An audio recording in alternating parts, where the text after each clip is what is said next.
the subject of today's lectures, Rasterising Lines. Okay, and this is chapter 4. So we're going to straight away we've introduced this new term, which is rasterising or rasterisation. Just to explain what it is a raster is simply an array of squares, and each one of those squares is called a pixel. So if you look very closely, and I don't recommend you do this, but if you look very closely at your phone or your computer screen, what you'll see is your screen is made up of lots and lots of squares. I say that if you look very closely at your phone, a lot of phones now have really, really small pixels. So it's not as easy to tell, but on an older display, you can see that we have a series of, well, an array of those pixels. And essentially what you do is you illuminate the pixels. You all right there, guys? Pay attention. You illuminate the pixels at different colours, so when you view it as a whole, your brain sort of fools you into thinking you're looking at an image. So for example, when you're looking at a photograph on your phone, you're actually looking at lots and lots of squares coloured in different colours, but your brain sort of merges it together to make an image. The image that is, which you want to be represented by a raster array, is called the idealized image. This is actually a bit of a lie, really, because this projector is using pixels, so it's using a raster. But if you can think, if this was sort of the idealized image, if that was what we call an analog image, where you wouldn't have, it was represented by squares, and here we have what's known as a rasterized image. So that's what I want to represent. That's what my nearest approximation is.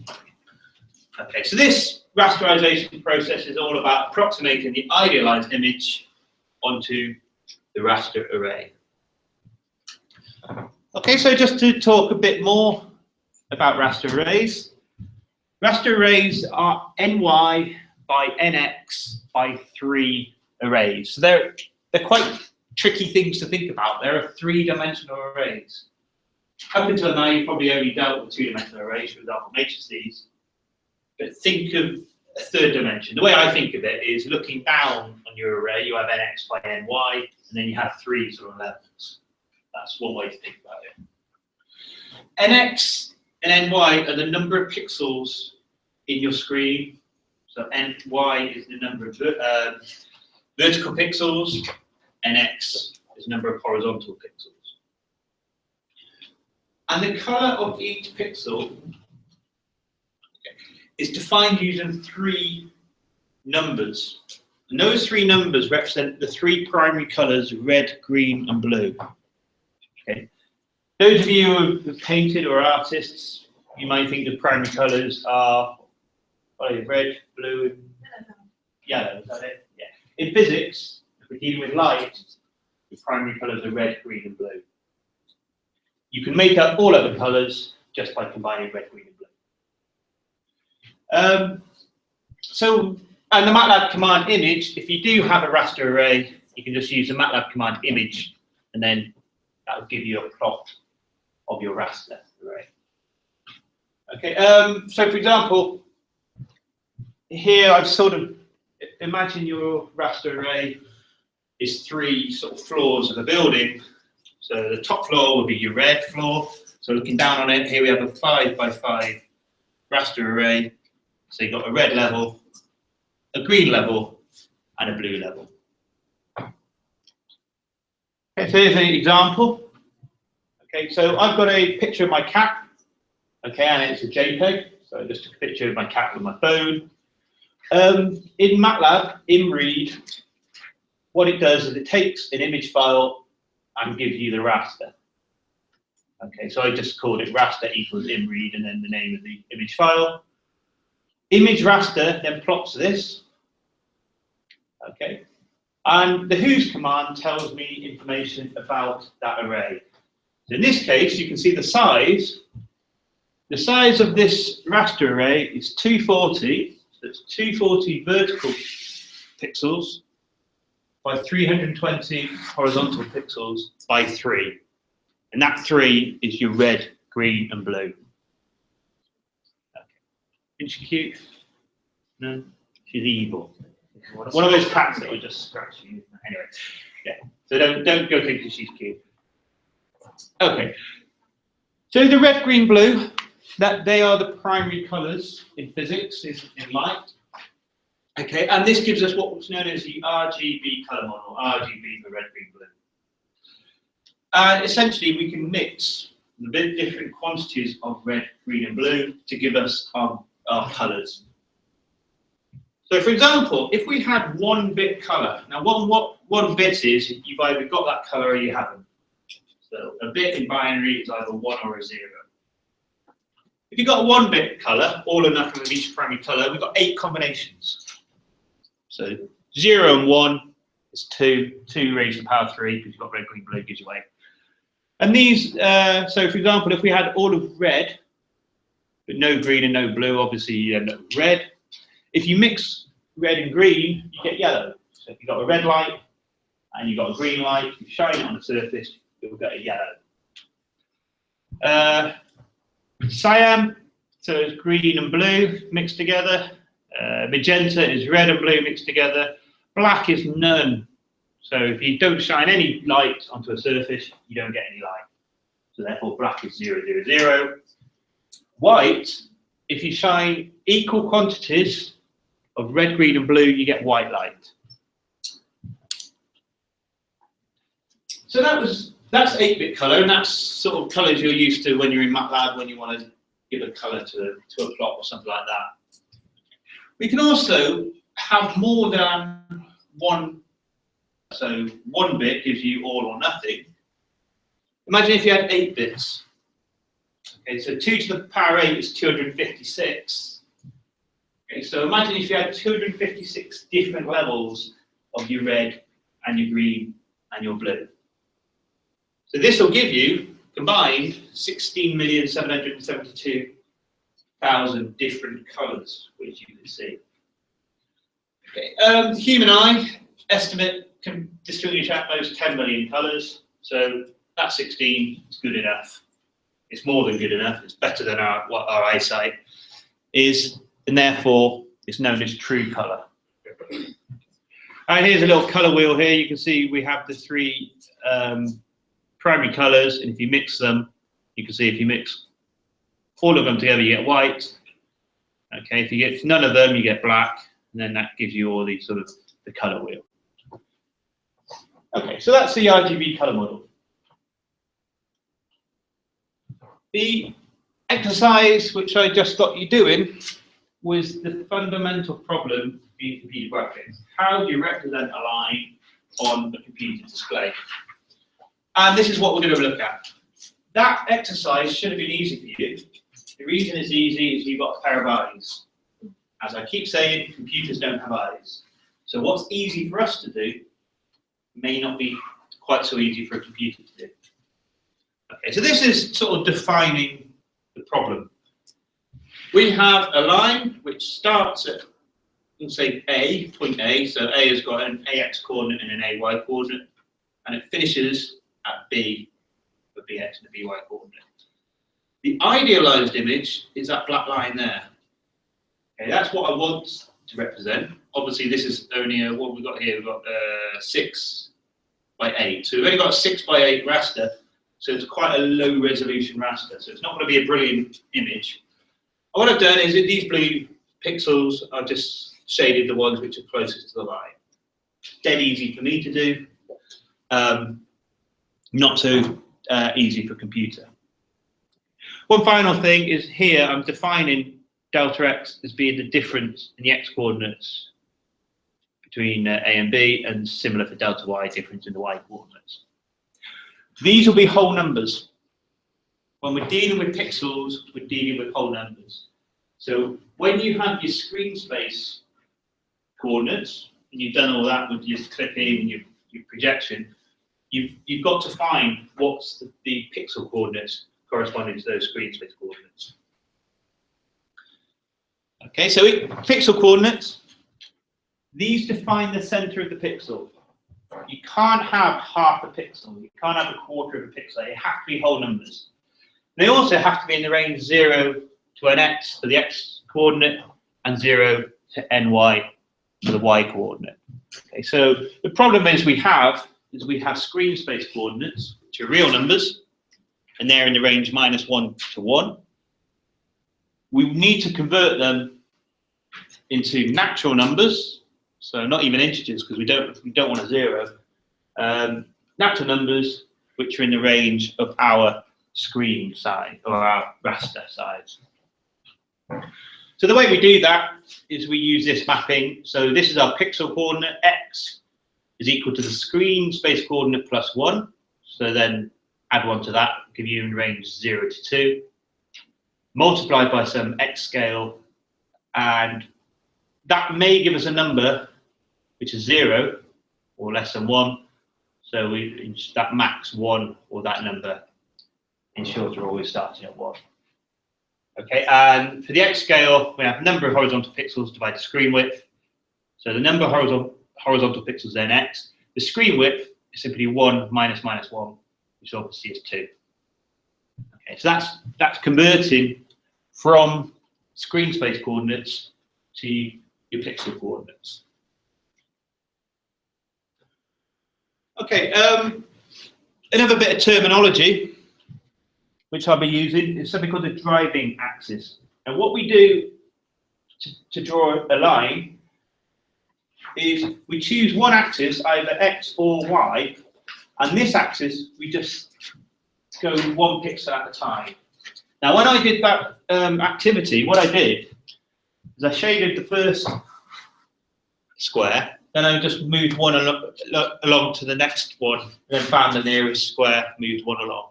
So I use the x as the driving axis. So the driving axis is the axis which will increment by 1 to each step.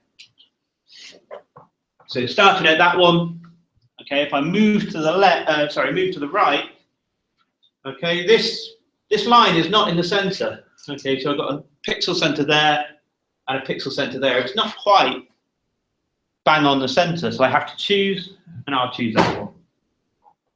Okay, move across to the right again, choose that one, and if you keep going, you end up drawing your line. So the driving axis is the one which you increment by 1 each time. How do you choose the driving axis? Well, it can be arbitrary. It can not matter, but it will change the derivation of the algorithm. So for most cases, and I'll show you why later on today, why there are some cases where that's not what we want, we're going to use the x as a driving axis. Okay, so it was an easy activity for us to do, to use our eyes to find the nearest square and shade it. Computers don't have that benefit. Computers just deal with numbers. So we're going to have to find a way of finding out what's the nearest square to our line. And to do that, we're going to base it on the Cartesian equation of a line. This is sort of quite simple stuff, going back to GCSE level. Okay, y equals mx plus c. So your y coordinate is equal to m, which is your gradient, plus a constant c, which is where that line crosses the y-axis. Okay, so gradient is change in the y coordinate divided by change in the x, and the c is where it crosses the y-axis. Now we can substitute those expressions into Cartesian equation of the straight line, and we get this. Okay, so in this form, what we have is x and y are our pixel coordinates. AY is the starting coordinate in the y direction for the A point, and AX is similar, and M is simply the gradient. Okay, so that's Cartesian equation of straight line, and that gives us what is known as the direct scan conversion algorithm. Okay, so hopefully you're starting to get used to this sort of presentation of pseudocode. Okay, I'll talk you through this. This is the algorithm which we can use. By the way, we don't use this one, it's rubbish, but we can use it to draw a straight line. So what we need is we need our raster array, which remember is ny by nx by 3, 2 n coordinates, which are pixels, Well, it could be pixels. And whatever color we want to illuminate it by. So the color we want to illuminate it is a number for red, a number for green, and a number for blue. And that's transposed. That's a 3 by 1 matrix. Round A and B to nearest integers, that's sort of calculating the pixel coordinates. We start off with our first pixel, x equals ax, y equals ay. Okay. Then we calculate the gradient. Okay, the gradient along the straight line doesn't change, so we can calculate it before we go into the loop. Okay. And then what we do is we say while x is less than bx. So whilst we haven't got to the end yet, so we're going to loop until we get to b. And what we're doing here is we're going to step along the x as a driving axis. So our x coordinate is simply whatever our previous x coordinate is plus 1. First thing we do within the while loop is we illuminate that pixel at xy. Notice I've got a round y because y could be or is a decimal number. We want it to be a whole number. So raster x round y and set that equal to our color. Step along once in the x direction.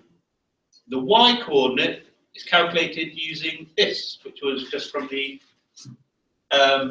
Cartesian equation of a straight line. So notice this y coordinate, because m is going to be a fraction, okay, it's going to be a real number, this y coordinate is going to be a real number as well. Okay. That's what we call the DSC algorithm. Okay. If you prefer, okay, I normally present algorithms in two ways. One is pseudocode or like this. The other is by a flow diagram. And this is exactly the same. Okay, so we start at the top, round our A and B points and nearest integer, calculate, or initialize x and y, calculate m, and then we come to a decision block. Okay, so this sort of diamond shape is a decision block. Is x less than bx? If it is, we assign the color to our pixel, and then calculate the pixel coordinates of the next one. And we keep going around that loop until x is greater than bx, and then we just exit. Okay, and there we go. I've coded that in MATLAB. I think there may be some code in the notes for you. But as you can see, I've done a series of lines. So there's a line, horizontal line. Okay, so that's got a gradient of 0. Okay, and a series of lines with up in a gradient. So it works. Okay, that's good news, it works. Okay, the problem is with that is a bit, you know, this calculation here, where are we? This calculation here, okay, requires sort of a bit too much work. It may look easy, but remember, drawing a straight line is fundamental, is going to be done millions and millions of times a second by the computer. So that's a little bit too much work. Now, we can simplify, or we can improve upon the DSC algorithm by recognizing that the gradient along a straight line is constant. Because of that, the y coordinate is incremented by the same amount for each iteration. Okay, it's more computation efficient, and that is the key.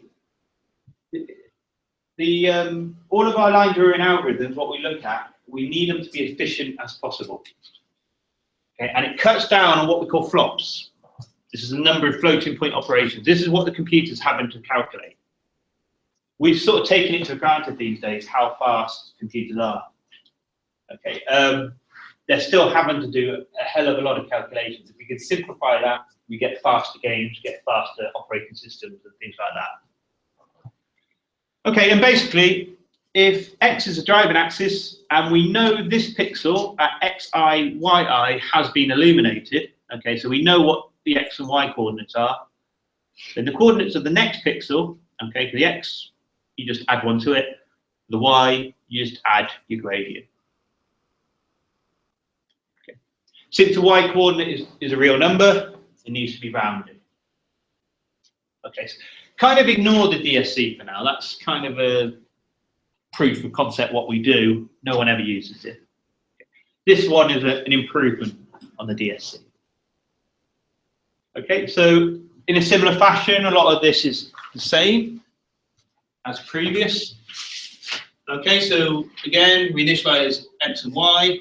We calculate the gradient m. But this time, the y coordinate is simply whatever your previous y coordinate is, add your gradient to that. And again, that's very, very similar. The only difference is that step there. Okay. And there's the DDA output. So notice those lines are exactly the same as the DSC. It's faster. If you were to do a comparison by how long this took the computer to do, it's faster than DSC. Okay. Which brings me on to let's stop that.